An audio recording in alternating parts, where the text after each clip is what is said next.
मुझे पूरा भरोसा है तुम मेरी बात समझती चल रही हो।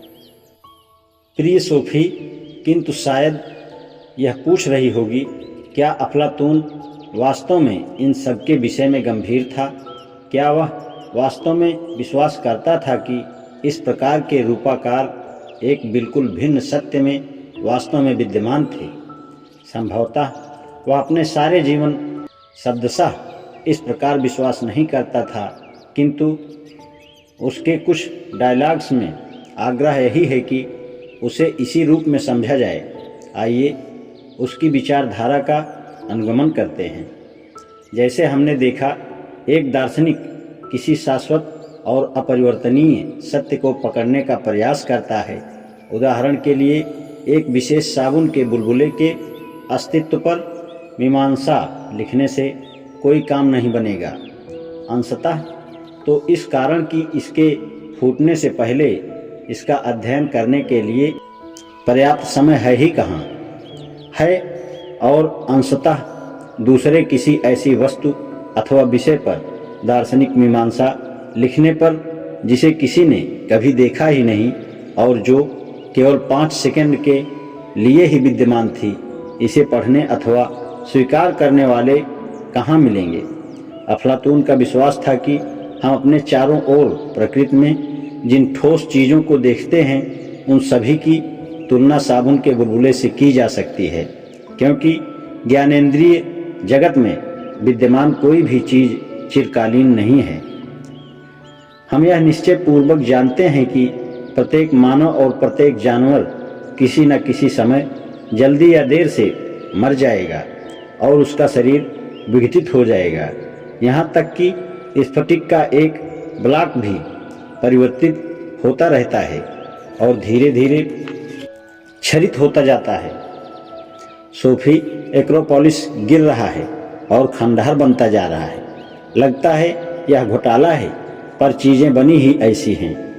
क्या करें सोफी? अफलातून का मुख्य बिंदु यह था कि हमें भी किसी वस्तु का सच्चा ज्ञान प्राप्त नहीं होगा, क्योंकि हर वस्तु निरंतर परिवर्तनशील है। साकार और इंद्रिय जनित दुनिया में रहने वाली वस्तुओं के बारे में हम केवल राय कायम कर सकते हैं। सच्चा ज्ञान हमें केवल उन अमूर्त संप्रत्ययों का ही हो सकता है जिन्हें हम अपने तर्क द्वारा समझते हैं। अच्छी बात है सोफी, मैं इसे और भी अच्छी तरह से रखता हूँ। इस पकाने की सारी प्रक्रिया में जिंजर ब्रेड मैन इतना टेढ़ा, एक और बेहद झुका हुआ हो सकता है कि यह पहचानना ही मुश्किल हो जाता कि क्या बनाया गया था।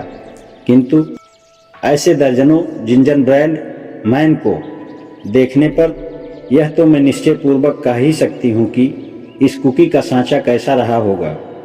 हालांकि मैंने इसे देखा कभी नहीं है, किंतु मैं इसका अनुमान लगा सकता हूँ।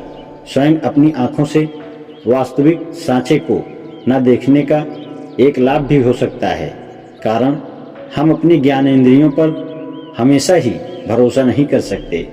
देखने की क्षमता या गुण भी अलग अलग लोगों के अलग अलग हो सकते हैं। दूसरी ओर हम अपने तर्क के ज्ञान पर निर्भर कर सकते हैं, क्योंकि यह प्रत्येक व्यक्ति के लिए एक जैसा है। यदि आप क्लास में 30 अन्य विद्यार्थियों के साथ बैठे हैं और अध्यापक कक्षा से यह पूछता है कि इंद्रधनुष में सबसे सुंदर रंग कौन सा है, तो उसे संभवतः अनेक प्रकार के उत्तर प्राप्त होंगे। किंतु यदि अध्यापक यह पूछता है कि 3 गुणा 8 कितना होते हैं, तो मुझे आशा है कि सारी कक्षा का एक ही उत्तर होगा, क्योंकि इस समय तर्क बोल रहा है और तर्क एक तरीके से ऐसे सोचने अथवा महसूस करने के सीधा सीधा विपरीत होता है। शायद हम कह सकते हैं कि तर्क एकदम इसी कारण से शाश्वत एवं सर्वव्यापी होता है कि यह शाश्वत एवं सर्वव्यापी अवस्था को ही व्यक्त करता है।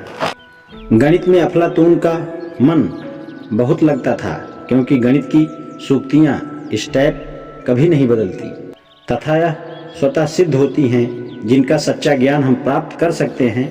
किंतु यहाँ हमें एक उदाहरण की जरूरत है, कल्पना करो, जंगल में तुम्हें एक गोल नुकीला पत्ता मिलता है। शायद तुम यह कहो कि तुम्हारे विचार में यह पूरी तरह गोल दिखता है, जबकि जोआना इस बात पर जोर देती है कि यह एक तरफ से चपटा हो गया है। फिर आप लोग इस विषय में तर्क वितर्क करने लगते हैं, किंतु आप उन चीज़ों का सच्चा ज्ञान प्राप्त नहीं कर सकते जिन्हें आप अपनी आंखों से देख समझ रहे हैं। दूसरी ओर आप यह पूर्ण निश्चय के साथ कह सकते हैं कि एक वृत्त में चतुर्भुज के सारे कोणों का जोड़ 360 डिग्री होता है। इस सूरत में आप एक आदर्श वृत्त के विषय में चर्चा कर रहे होते हैं। आदर्श वृत्त जो भौतिक जगत में विद्यमान नहीं है, किंतु आप इसे अपने मन में देख सकते हैं। तब आपका व्यवहार एक गुप्त जिंजर ब्रेड मैन सांचे से हो रहा है, एक विशिष्ट कुकी से नहीं जो आपकी रसोई में मेज पर रखा है। संक्षेप में हम यही कह सकते हैं कि जिन चीज़ों का ज्ञान हम अपनी इंद्रियों से करते हैं, वह उन चीज़ों के बारे में स्पष्ट धारणाएं होती हैं, किंतु जिन चीज़ों को हम तर्क द्वारा समझते हैं, उनके बारे में हमें सच्चा ज्ञान प्राप्त हो सकता है। एक त्रिकोण में सारे कोणों का जोड़ सदैव ही 180 डिग्री रहेगा, और इसी तरह विचार घोड़ा 4 टांगों पर चलेगा, भले ही इंद्रियजन्य जगत में सारे घोड़ों की एक एक टांग टूटी हुई हो। आज इतना ही, शेष कल। धन्यवाद।